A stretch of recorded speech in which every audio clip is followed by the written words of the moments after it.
Bonjour à tous, bienvenue dans cette nouvelle vidéo sur ma chaîne YouTube et on se retrouve aujourd'hui, le 22 décembre, on est mardi matin, il est 7 h et pour une nouvelle vidéo du calendrier de l'Avent.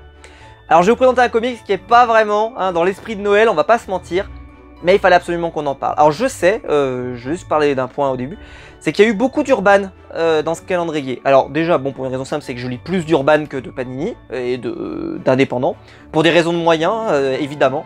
Tout simplement parce que il faut faire des choix, et si vous, déjà moi que j'aime suivre Batman, Green Arrow, Flash, Superman et la Justice League, ça fait déjà un petit budget à l'année, si vous voulez suivre déjà rien que ça. Et donc c'est compliqué de pouvoir suivre d'autres choses. Je suis Daredevil chez Marvel, et un petit peu normalement Spider-Man, et puis, oui Spider-Man, que je suis assidûment, et un petit peu les Avengers, et encore, je suivais pas avant, là je suis que depuis que Jason Aaron est au scénario. Mais c'est normal, il y a eu beaucoup d'Urban, mais même au-delà du fait que c'est plus ce que je lis, je trouve que cette année a été l'année d'Urban Comics, parce que Panini, à part publier des omnibus qui coûtent une blinde, dont j'ai fait le choix de ne pas parler dans ces vidéos, j'ai fait ce choix, pour une raison simple, c'est que je trouve ça très cher pour ce que c'est, et je trouve que les sagas publiées en omnibus sont pas forcément toujours aussi bonnes que ce qu'on dit. Par exemple, la saga du clone, même si moi je suis très content de les avoir, c'est pas forcément des indispensables. Tomb of Dracula, je l'ai même pas acheté pour vous dire. Je suis pas un fan de Dracula, le Dracula dans l'univers Marvel ça m'inspire pas plus que ça, même si je sais qu'il y a la création du personnage de Blade à l'intérieur, ça me branche pas plus que ça. Il y a aussi, comment ça s'appelle, Enfin il y a pas mal de choses qui sont sorties, il y a eu les omnibus d'Alex Ross, le problème c'est qu'ils sont en train d'être plus dispo nulle part, donc c'est compliqué de pouvoir vous les proposer, donc c'est pour ça que j'ai hésité, et en même temps aussi ils sont très chers, donc pour les acheter c'est pas forcément évident.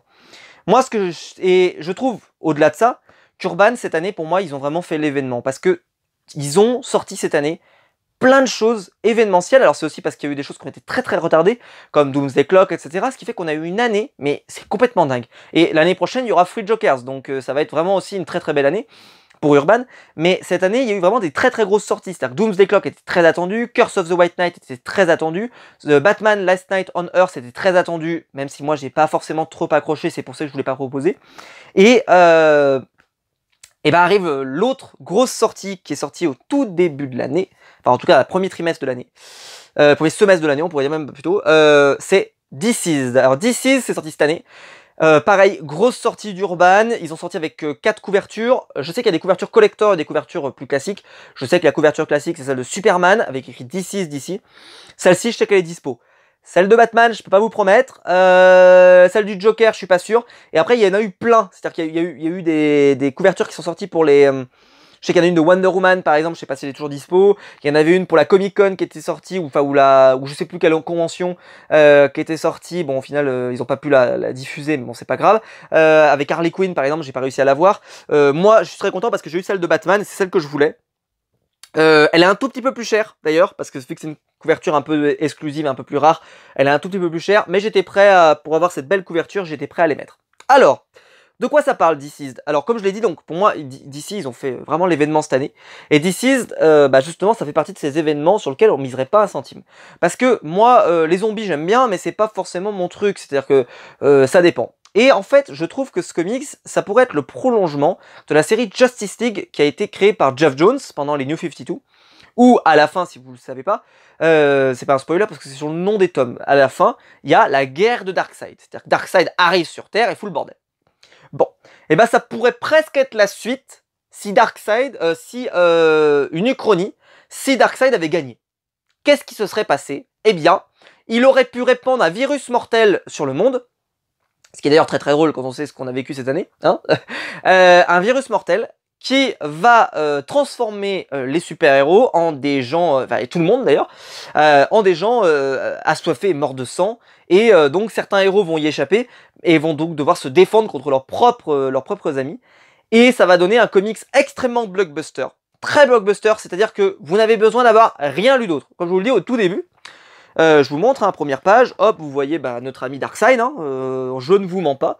Vous avez la Justice League qui est là pour l'arrêter, voilà, c'est la deuxième page. Ils veulent l'arrêter, ils veulent lui dire t'as rien à foutre là, et malheureusement ils vont se faire démolir, ils vont se faire rouler dessus, et ça sans hésiter. Alors moi j'ai pris que DC's, il y a aussi un autre récit qui suit par contre les vilains de l'univers de DC. Là on va suivre surtout les héros de DC. Alors, question dessin, je trouve qu'il y a à boire et à manger, honnêtement. C'est Trevor Ersine et Stefano Godiano, et je vais pas vous mentir, c'est des dessinateurs que je connais mal. Ce sont pas des mauvais dessinateurs, par exemple, je vous montre ce genre de planches, je les trouve très belles. Mais, par exemple, cette planche-là, elle est très réussie. Voilà. Mais je trouve que c'est pas toujours aussi régulier. Il y a des fois des planches, par exemple, cette planche-là est magnifique. Cette planche-là, très très belle. Et je vais vous en montrer une, parce qu'il y en avait une, par exemple, elle m'avait un peu piqué. Alors, il y a tout l'univers d'ici, hein. Donc, il y a aussi bien des Green Lantern, Batman, Superman, Green Arrow, etc., etc. Je vais avancer un tout petit peu. Il y a Constantine aussi, pardon, ne l'oublions pas. Donc ça, par exemple, c'est plutôt... Ça, par exemple, c'est très joli. Question couleur, ça, j'aime beaucoup. Mais je vais vous en montrer, parce qu'il y avait des planches, par exemple, qui était pas si joli que ça. Alors celui-là, c'est peut-être le meilleur numéro d'ailleurs, parce que celui-là, il y a vraiment un gros boulot dessus. Mais par contre, bah voilà, par exemple, ce genre de planche, je trouve que c'est pas si réussi que ça. Même si c'est pas moche. Mais c'est pas... Ça dépend, en fait, ça dépend les planches. Il y a des planches très réussies, et il y a des planches, là par exemple, ce numéro-là est beaucoup plus beau, je trouve. Il ressemble plus à un style comics que moi j'aime bien. Mais, et donc là, bah, justement, le dessinateur, je crois que c'est, Laura Braga et Derek Robertson, bah, donc le dessinateur de The Boys, si vous ne le savez pas. Voilà, je vous montre du Constantine, enfin voilà, il y a beaucoup de choses. Et c'est hyper bien. C'est par contre pas à mettre entre toutes les mains. Je sais pas s'ils ont mis lecture pour public averti. Si pour lecteur averti ils l'ont marqué. Effectivement il y a beaucoup de sang, hein, il y a des zombies, les gens se font dévorer, etc. Donc c'est pas à mettre des mains dans des enfants. Hein, non, ne lui offrez pas ça à Noël en disant oh petit je vais t'offrir ça, tu vas te régaler. Non, on fait pas ça. Hein, on ne fait pas ça. Mais par contre si vous connaissez voilà des jeunes ados par exemple qui aiment les zombies, qui aiment un peu les jeux vidéo de zombies, qui aiment un peu ce type d'univers. Ben, j'ai envie de dire, ça peut être un excellent choix comics parce que il y a une histoire complète, un début, un milieu, une fin. À la fin, vous savez ce qui se passe. C'est très bien dessiné. Enfin, c'est très bien dessiné. C'est aléatoire, mais il y a quand même des très belles planches. Donc, pour quelqu'un qui va commencer les comics, je pense que ça va lui plaire. Ça se lit très vite, ça se lit très bien. Il n'y a pas trop de dialogue, donc ça se lit bien. Il y a un peu d'action, il y a un peu de... Puis il y a de la tension un peu permanente parce que justement le monde est dans un état lamentable. Et je pense que ça peut faire une excellente idée cadeau. N'hésitez pas donc à regarder les couvertures qui restent. Je sais donc qu'il y a Superman, Wonder Woman, Batman et je crois que le dernier c'est le Joker. Je crois de mémoire que la Batman, à mon avis, il n'y en a plus. Je sais qu'il y a eu d'autres couvertures, mais là, elles sont impossibles à avoir parce que vraiment, elles étaient trop rares. Je pense que la Batman, il n'y en a plus depuis. Est-ce que les autres, il en reste? Je vous le souhaite. Alors, ce qui est sûr, c'est que la Superman, il en restera toujours parce que c'est la couverture classique. En tout cas, ça vaut le coup d'œil, ça vaut le déplacement. N'hésitez pas à le prendre. Je pense que ça peut faire voilà, une bonne idée cadeau pour quelqu'un qui aime les zombies. Voilà, il n'y a pas que Walking Dead dans la vie. Et puis voilà, et donc... en plus j'ai envie de dire c'est assez thématique sur l'année. On pouvait même l'offrir en disant allez c'est un cadeau thématisé sur l'année, il y a un virus mortel de la planète, tiens je te le donne. Ça peut être sympa. Voilà, n'hésitez pas à me dire si vous l'avez lu, je sais qu'il est sorti il y a déjà un petit moment cette année, mais pour moi c'est vraiment une des grosses sorties de l'année 2020 de la part du Urban Comics, et donc je tenais à vous le représenter parce que peut-être que certains sont passés à côté, il y a eu le Covid, machin, etc. Peut-être qu'on n'en a pas reparlé après, il y a un peu le côté où on est passé à autre chose, mais si vous l'avez pas pris à ce moment-là, il est toujours dispo, donc il est jamais trop tard pour l'acheter, j'ai envie de dire. Donc publié par Urban Comics, Deceased, n'hésitez pas, foncez s'il vous intéresse. Dites-moi dans les commentaires si justement vous l'avez acheté, ou s'il vous a plu, ou si vous comptez l'acheter, dites-moi tout ça dans les commentaires. Si vous aimez la vidéo, vous pouvez la liker, vous pouvez vous abonner, vous pouvez la partager sur les réseaux sociaux. Il y a le bouton rejoindre pour devenir un membre soutien de la chaîne et je vous en remercie. À partir de 0,99 par mois, vous pouvez soutenir la chaîne et je vous en remercie. Et accéder aux vidéos exclusives aussi d'ailleurs, je ne le précise pas assez. Et quant à nous, on se retrouve demain, plus que 2 vidéos avant Noël et que 2 vidéos du calendrier de l'Avent.